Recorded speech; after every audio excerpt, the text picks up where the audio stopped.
রাজশাহী বিশ্ববিদ্যালয়ের পরিসংখ্যান বিভাগের অধ্যাপক ডক্টর প্রভাস কুমার কর্মকারের বিরুদ্ধে এক নারী শিক্ষার্থীকে যৌন হয়রানির অভিযোগ উঠেছে। গত 13 আগস্ট ভুক্তভোগী শিক্ষার্থীর মা বিভাগের চেয়ারম্যানের কাছে লিখিত অভিযোগ জমা দেন। অভিযোগে বলা হয়, গত 4 আগস্ট মাস্টার্সের ওই শিক্ষার্থী ক্লাস অ্যাটেন্ডেন্স সংক্রান্ত বিষয়ে জানতে অধ্যাপক প্রভাস কুমার কর্মকারের চেম্বারে যান। এ সময় শিক্ষক তাকে প্রশ্ন সাজেশনের কথা বলে লিখতে দেন।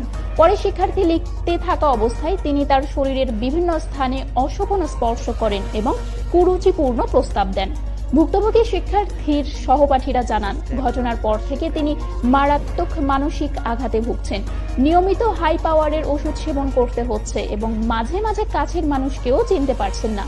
তারা এই ঘটনার দৃষ্টান্তমূলক শাস্তি দাবি করেছেন। এ বিষয়ে যোগাযোগের চেষ্টা করা হলেও অভিযুক্ত শিক্ষক প্রভাস কুমার কর্মকারের মোবাইল ফোন বন্ধ পাওয়া গেছে।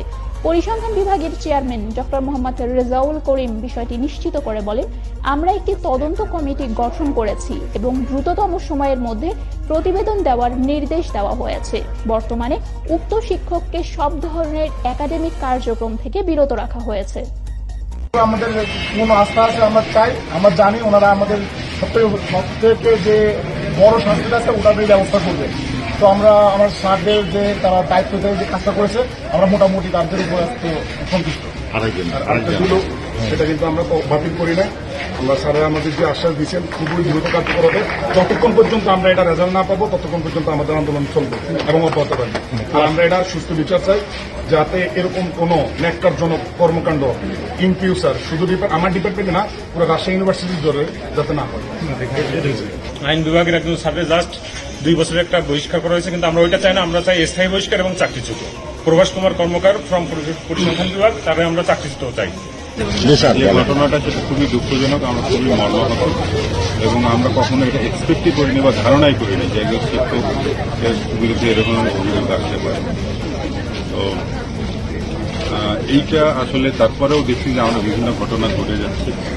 তো আমি একটাই কথা বলবো যে শিক্ষক নিয়োগের সময় শুধুমাত্র তার একাডেমিক রেজাল্ট না, তার সাথে আরো পারিপার্শ্বিক তার মানসিকতা, তার পারিপার্শ্বিক অবস্থা সবকিছুর খোঁজখবর নেওয়া উচিত। তবে একটাই তদন্ত কমিটির তদন্তে যেহেতু সে সম্মত হয়েছে প্রাথমিকভাবে কাজ চলছে, এখন আমাদের দাবি একটাই যে সেই শিক্ষককে আমরা স্থায়ীভাবে যেন বহিষ্কার করা হয়। কোনো সাময়িক বহিষ্কার আমরা চাচ্ছি না, যে 2-3 বছর পরে সে এসে আবার ডিপার্টমেন্টে জয়েন করবে, সেটা আমরা চাচ্ছি না।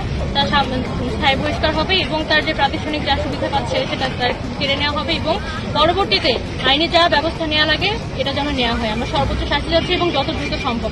আর ভিকটিম যেহেতু মানসিকভাবে প্রচুর পরিমাণে ভেঙে পড়েছে, আমাদের ফাইনাল পরীক্ষা চলছে, সেই ফাইনাল পরীক্ষা আমরা বর্জন করেছি। আর ভিকটিমের মানসিক সাপোর্ট দেওয়ার জন্য যা করতে হয় ডিপার্টমেন্ট যেন সেটা নেয় এবং তাকে সুরক্ষা দেওয়ার যাবতীয় যা করা দরকার সেটা করবে এবং যত দ্রুত সম্ভব এটার একটা বিচার করা। স্যার যে ব্রিফিং দিলেন এতে আপনাদের আস্থা আছে কিনা নাকি এখন পর্যন্ত আমি মনে করছি যে তারা যে ব্রিফিং দিয়েছেন আমাদের আস্থা আছে। এখন আমরা প্রশাসনিক ভবন থেকে কি রেজাল্ট আসে সেটা আমরা দেখবো। দেখার পরে যা আমাদের করা উচিত মনে হবে, কঠোর থেকে কঠোর করে আমরা সেটা নিব।